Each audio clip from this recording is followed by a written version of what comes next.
This is your review for The Passing by Durango Mendoza. I just want to do a quick overview of this, starting with the characters. So we have Mama, who later on we find out her name is Rosa. We have Edmund, who is the stepfather of our speaker. We have Sonny, who is the speaker. Joe Willow, the young man who walks by. Jimmy Bear, who is Joe Willow's stepfather, and Fanny, who is Joe Willow's mother. So this is a relatively small cast of characters here. But they all really have a lot of similar and very parallel kind of interactions. So just to start out, we have the little boy, Sonny. I use little boy loosely. We don't really know how old he is here. Personally, I see him as somewhere in like the middle school age, kind of that 11 to 13 gap. And so we know that Sonny is living with his mother and his stepfather, Edmund. He says, Edmund doesn't really talk to me much. His mother is expecting Edmund's first child. And they live in this kind of little wooded area on what we can assume is a Native American Indian reservation. And the story kind of starts out with, Mama, who is Rosa, mentioning, there's Joe Willow passing. And he works hard. I hope Fanny and Jimmy Bear appreciate that. And there's something being said in her tone there that's a little bit off, and Sonny notices it. And for the reader, we can kind of infer that Joe Willow works hard when Jimmy Bear doesn't necessarily work hard for his family at the same time. So we kind of get this idea that maybe Joe Willow is supporting his family even though he is very much a young man. And it's really interesting because he's described as a boy, Joe Willow is. And so it's a very interesting description here that he's described as a boy. And when Sonny describes the way he walks, he makes it sound almost in this defeated way. He walks slowly, but with the strength of a workhorse. So again, we get this idea that Joe Willow is really subjecting himself to very rough work, which is where the kind of workhorse term leads us. And we have some interesting similarities between Joe and Sonny. This kind of, child left behind, no father anymore. They have a stepfather figure, but that stepfather isn't really involved with their life. And Sonny definitely feels a disconnect from his family. He says, Edmund doesn't talk to me, I'm out of the house exploring most of the time. There isn't a real involvement. He said he used to spend time with his mother, but now that she's pregnant, not so much. So there is this kind of disconnect and separation.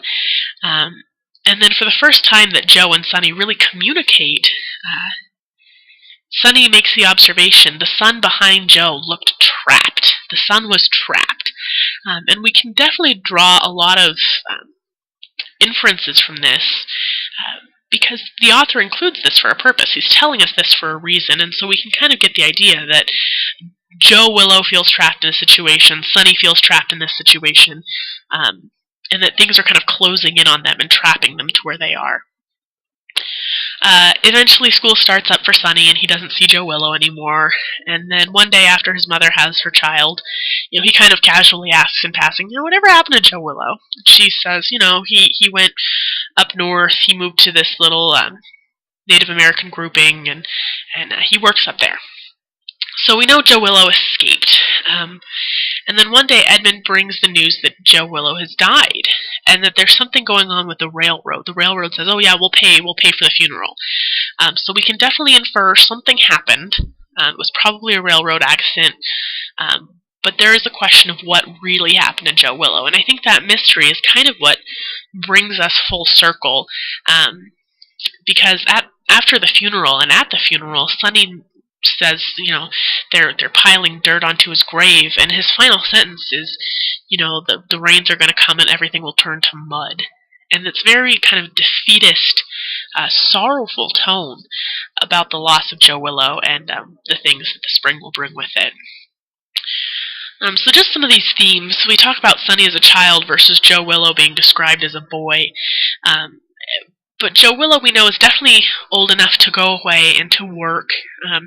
He's definitely mature enough to teach a few things to Sonny. And so there is definitely a development relationship and the similarities between the two of them. We also have this sense of loneliness and lack of a father figure in their home life, and therefore Sonny reaches out for, reaches out for real guidance. And that's kind of the purpose that Joe Willow serves.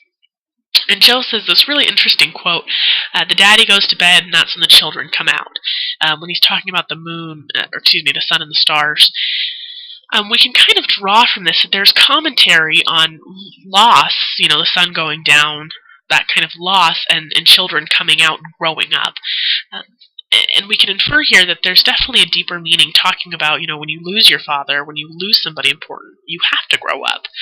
And this gets played out a little bit more when Sonny loses Joe, and he just kind of has this empty feeling. He's sitting out in the backyard, thinking about these kind of depressing things, and he's realizing, the world isn't all sunshine and beauty.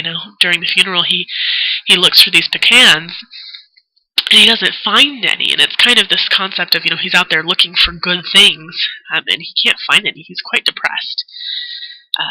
Which brings us kind of full circle to the title of the story, The Passing. We have Joe Willow passing by the house.